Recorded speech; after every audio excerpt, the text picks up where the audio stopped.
to GCU Reviews. Getting closer. What's hot and what's not. Getting closer. Bye. Getting closer. Hey guys, it's Dee. And I'm Danielle. And welcome to GCU Movie Review, baby. Yes. Today we are doing Sinners, which came out this year, 2025. Ryan Coogler, what's his name? Yep, Ryan Coogler. Director of the film. And Michael B. Jordan. Michael B. Jordan. Has not one, but two. Dos. Okay. Dos Michael B. Jordan. Double the pleasure, double the fun. Exactly, that part. And it's streaming currently on HBO Max. Yes. A lot of buzz around this movie, not just because of two Michael B. Jordans, but because it's a vampire movie set in 1932 South, Clarksdale, Mississippi. You don't see that very often. Mississippi, yeah. Mississippi. You make sure I leave out some letters. And I mean, I guess too, it was a little bit of buzz about it because not everybody realized it was a vampire movie. I mean, yeah, so I think the director kind of kept that close to the vest until it came out. Yeah. Just because, you know, he didn't want it to be spoiled, I guess. But Which yeah, makes sense. It is a vampire movie, which is one of my faves. Yes, I absolutely love the vampire genre. So you've got these two brothers, Smoke and Stack. Smoke has the blue. He never smiles. Stack, Good point. wears the red. He smiles all the time. Because He's slick. He's a little slick slicer. Okay? So you got the strong, silent type. Yes. And then you got the outgoing people person. That'll mess you up too, though. Yes. He'll mess you up too. Period. Don't get it twisted. And I love how they differentiated them. But you basically have this story that is around these two brothers who are from Mississippi, from that area. They suddenly come back home from being in Chicago for a while. With Al Capone. Supposedly working for Al Capone. And I say supposedly, but they showed up with a bunch of cash. Gangsta. And they showed up with some Irish whiskey Okay. and some Italian wine. Stolen. So Taken. all of a sudden you come back home to the South from Chicago. But that's all right, because we go get us a juke joint. That's exactly what they And we did. selling liquor. That's exactly what they did. They met up with Hogwood, which is, you know, a man that probably owns one too many white sheets, if you know what I mean, and bought the mill, an old mill from them, and decided that night they were going to go ahead and open up a juke joint with all this money and all this liquor they got.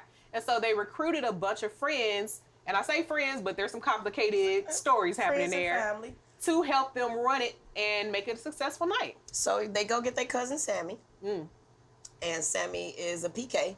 Preacher's kid. And so Preacher boy. he's stuck in a dilemma because he wants to play blues, you know, but his Yeah. daddy's like, hey, if you play the blues, you're going to bring about evil. And so Sammy had to make a choice, but you know, those are the decisions you got to make. So he went to go play the blues with his Exactly. It's like between singing in church only or going with my flashy cousins who got a lot of money to be in a juke joint with a bunch of women. I mean, and really not even that. Sammy just loved the music. And he did. He loved the music. You know, He's a it young wasn't guy. about being in the clubs or whatever. It was about him playing his music, what he loved to play. On top of the fact that Smoke, Stack, and Sammy are cousins. Yeah, that's why I said he went and got his cousin. And all So that too, that's like another layer of everything. So we get down to the point of them having this opening night for the juke joint, and you're probably wondering where the vampires at. They coming.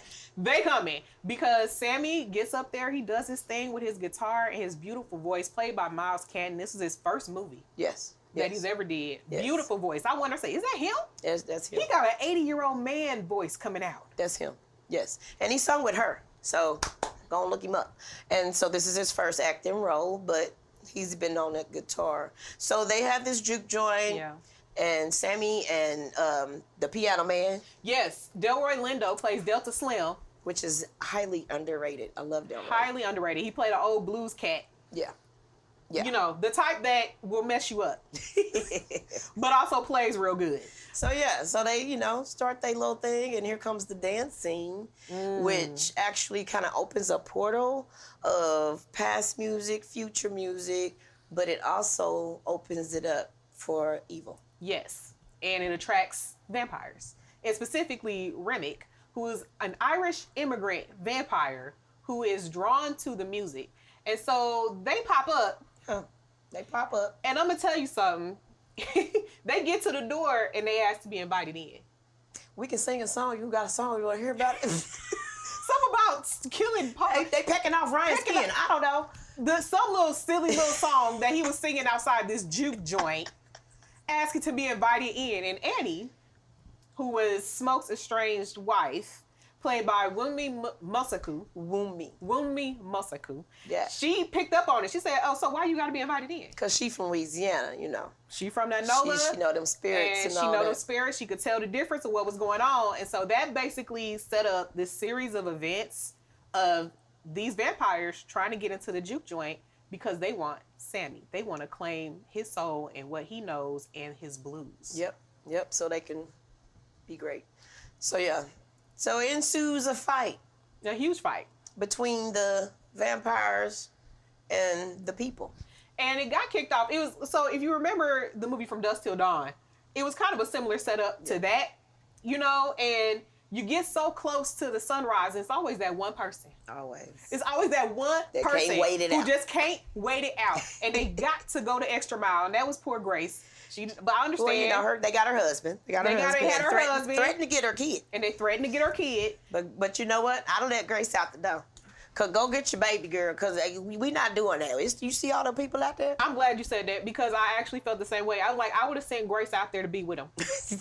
Go on and be with him. Go on with your husband. Go on with your husband because we ain't got time for that. We got 5 minutes to wait. They can't come in until we tell them to. We gonna wait. Right. But eventually, because this is a movie and because things got to go the way they go, they get in. A huge fight ensues. A lot of people die.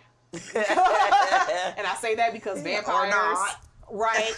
You know, but of course Annie was like, "Don't let me go out like that." Right. Yeah. Because if they learn what she learns, then they know the hoodoo, they know the spiritualism, they know all of that stuff. Yep. So they get to this another point of reckoning for Sammy. Absolutely. So I mean, to me, it's just good and evil fighting to save this important soul. Yeah. Because apparently he's something special. Right. If they come looking for him. So, you know, that was kind of the thing I got for him is that we got to protect Sammy. Exactly. We got even though evil got in to Stack and all that. Yes. But you know, they still had to protect Sammy, and yeah. I mean, and that's, I guess that's another part of it because when you get to this point where it's just him and Remick the vampire, and Remick is trying to tell him, hey, you can have unity, you can have power. You have these people down here, they don't treat you like nothing, they don't like you, and you can have power over them. And he's trying to offer him something by taking his soul to get his music and his life. And Sammy decides the other way. And uses that guitar to take him out, which apparently had silver in it. It was called the wheel. So it had a little silver wheel on it. So yeah, Sammy made his decision with the evil and bow. I'm not going to go on with you. Exactly. You know? So, but I mean, that to me is just the decision that we all have to face. Especially creatives. Yes, making the right decision, or if it's not the right decision for someone else. Yes. Or if I have to sell my soul in order to be successful. Which the question still remains because Sammy did survive this ordeal apparently. But the question still remains. Because then you get to the point where it flashes forward. Yeah. It was years later. Years later, and you got Sammy, famous blues musician. Played by Buddy by Buddy Guy. Yeah. Which if you know, you don't go look it up. Big deal. First time, 88 years old, first time in a movie. Yeah, I loved it. When I first seen that scene, I was like, oh my God. It was so freaking cool to see him. But yeah. But, I mean, one thing didn't see him, and that's his, I guess. Yeah, he didn't see himself. Anyway, go to the end. Sometimes I almost cut it off, because sometimes at the end of the movie, I don't do the credits. Oh. But I just let it roll. I didn't know that scene was in there. And some people may not, because they may have cut the movie off but let it roll. Let it roll. Keep watching. Get to the end. And then it's going to be something that you question of what really decision did he make at the end. Exactly. I'm going to leave it there. You know what? You're right.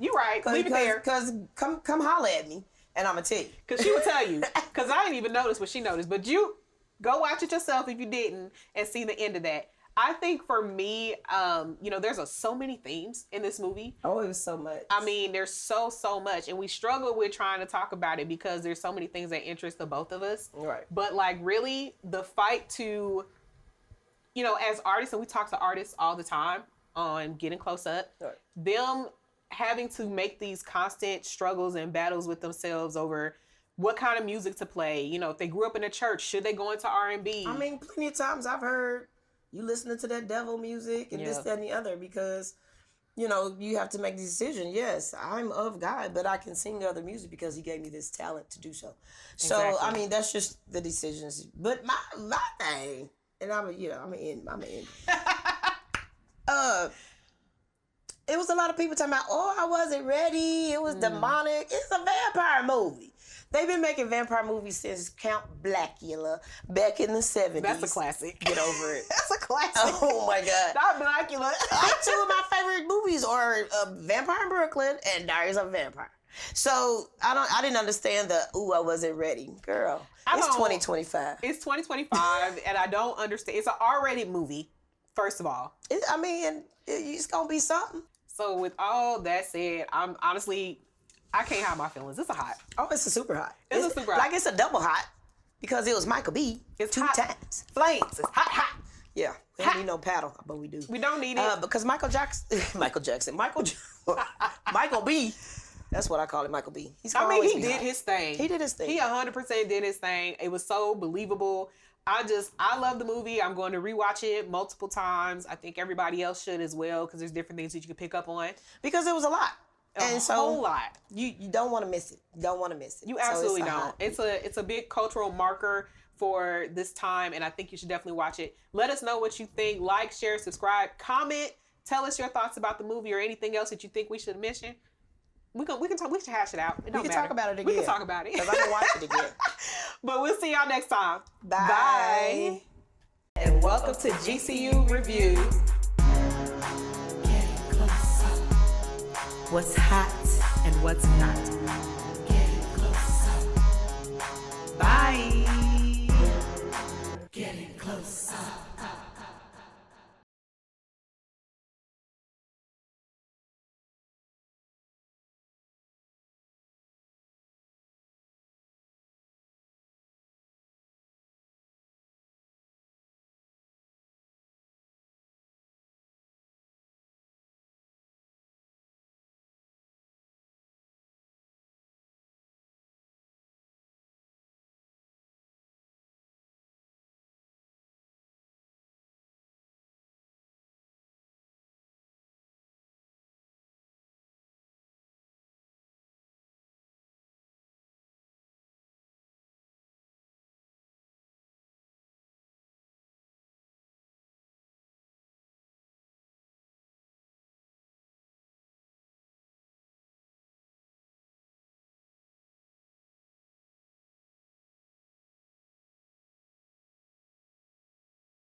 And welcome to GCU Reviews.